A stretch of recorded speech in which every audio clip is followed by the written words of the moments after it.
राजस्थान की राजनीति में परिसीमन की एक नई रिपोर्ट ने ऐसा सियासी भूकंप ला दिया है जिसने प्रदेश के बड़े बड़े धुरंधरों की जड़ें हिलाकर रख दी है। अगर ये रिपोर्ट लागू हो गई तो नागौर के शेर और आरएलपी सुप्रीमो हनुमान बेनीवाल को अपनी ही पुश्तैनी सीट से बेदखल होना पड़ सकता है।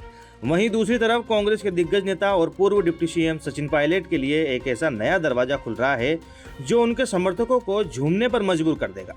सिर्फ यही नहीं, पूर्व सीएम वसुंधरा राजे के बेटे दुष्यंत सिंह की राह में भी भयंकर कांटे बिछने वाले हैं। आखिर परिसीमन से नागौर और दौसा में क्या भयंकर बदलाव होने वाला है और किन दिग्गजों का टिकट कटने वाला है, चलिए देखते हैं। सबसे पहले बात करते हैं उन दिग्गजों की जिनके लिए ये परिसीमन रिपोर्ट एक बुरा सपना साबित हो सकती है। बीजेपी के स्टडी ग्रुप की इस रिपोर्ट में 25 की जगह 37 लोकसभा सीटें करने का प्रस्ताव है, जिसमें 7 सीटें एससी के लिए आरक्षित होगी। सबसे बड़ा झटका हनुमान बेनीवाल को लगा है।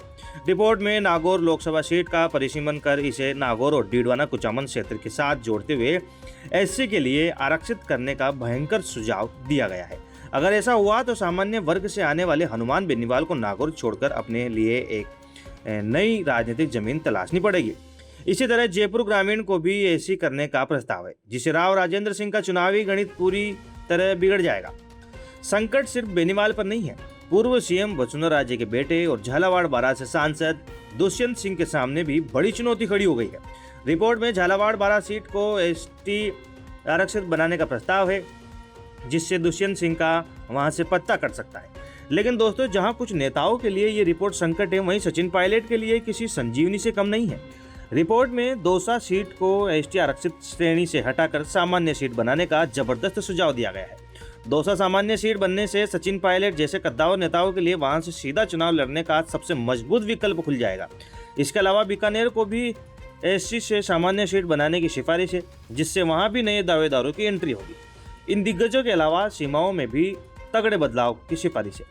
नई हनुमानगढ़ सीट में नौहर विधानसभा को शामिल करने, जयपुर ग्रामीण में दूदू को मिलाने और कोटा लोकसभा क्षेत्र में से बूंदी को पूरी तरह अलग करने का प्रस्ताव है। दोस्तों, ये ध्यान रखना जरूरी है कि ये परिसीमन आयोग का अंतिम प्रस्ताव नहीं, बल्कि एक स्टडी ग्रुप की सिफारिश है।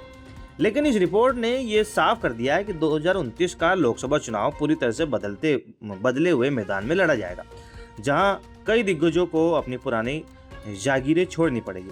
तो दोस्तों, इस परिसीमन रिपोर्ट ने ये गणित साबित कर दिया है कि राजनीति में कोई भी सीट हमेशा के लिए किसी की नहीं होती।